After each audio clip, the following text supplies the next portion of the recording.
with my depression.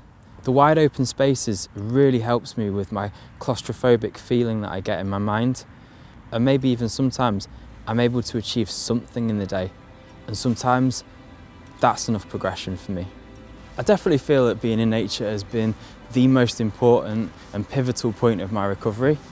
Just being able to take that time away from the external world, be in that isolation so I can think, so I can just be myself without all of the external factors of other human beings being in the way or trying to tell me what to do, giving me their opinions.